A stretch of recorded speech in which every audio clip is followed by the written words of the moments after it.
Now that we have created the smart contract, deployed it to our local test blockchain, and confirmed we can interact with via the console, it's time to create a UI. The patch.short Truffle Box includes the code for the app's front end.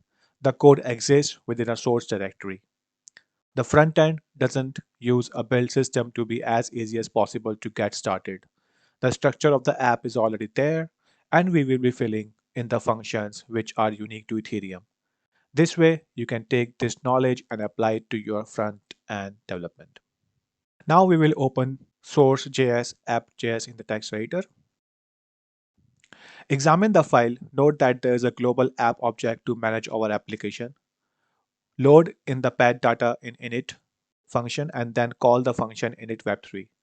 The Web3 JavaScript library interacts with this Ethereum blockchain and it can retrieve user accounts, send transactions, interact with small contracts, and more. Remove the multi-line comment within init web3 method and write the followings.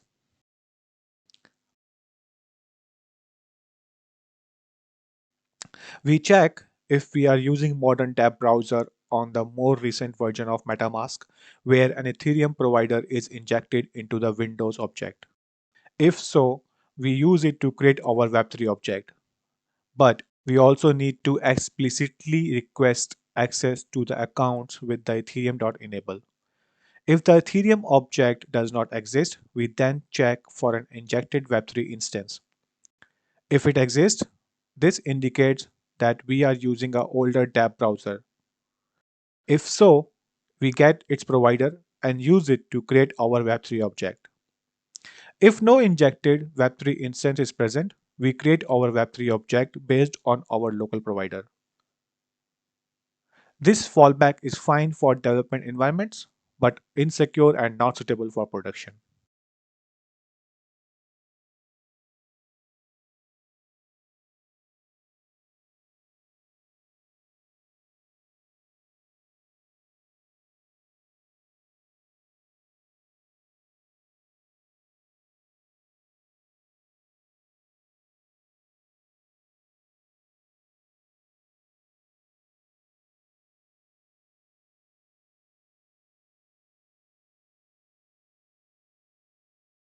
Now that we can interact with Ethereum by Web3, we need to instantiate our smart contract so Web3 knows where to find it and how it works.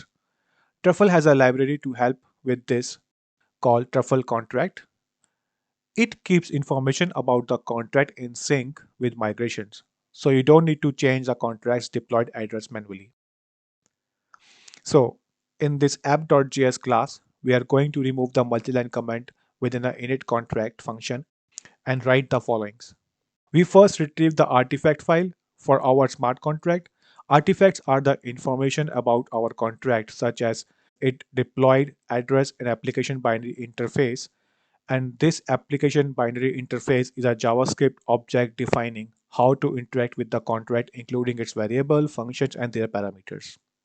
Once we have the artifacts in our callback, we pass them to Truffle contract method. This creates an instance of the contract we can interact with.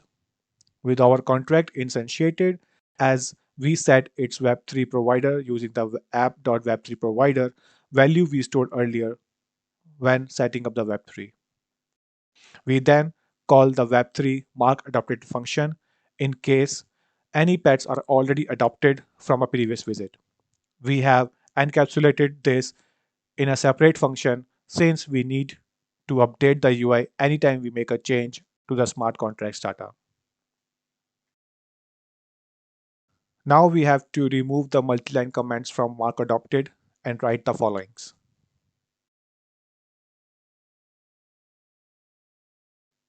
We access the deployed adoption contract, then call get adopters on that instance. We first declares a variable adoption instance outside the smart contract calls, so we can access the instance after initially retrieving it. Using call method allows us to read data from the blockchain without having to send a full transaction, meaning we won't have to spend any ether.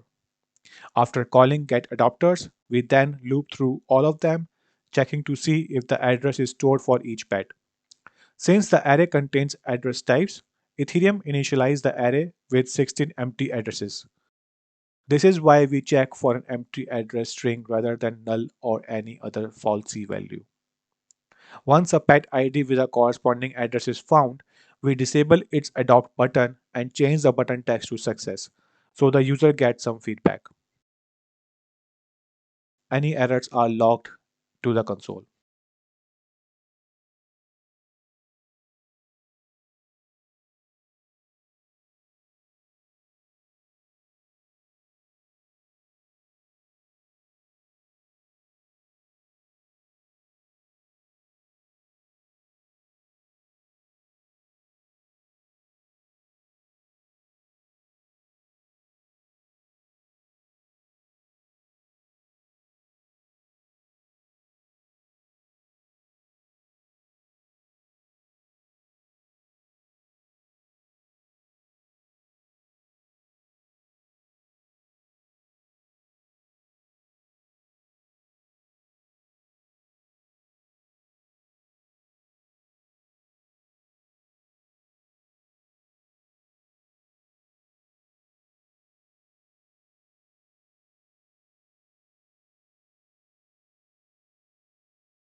Now we have to work on handle adopt function and write the following code.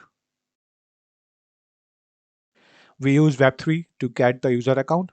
In the callback after an error check, we then select the first account.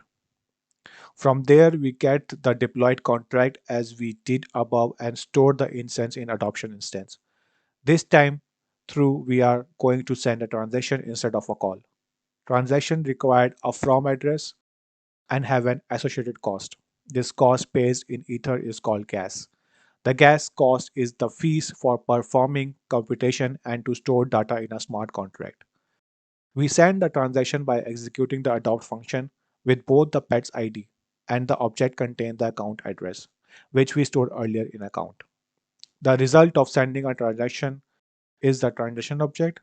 If there are no errors, we proceed to call our mark adopted function to sync the UI with our newly stored data.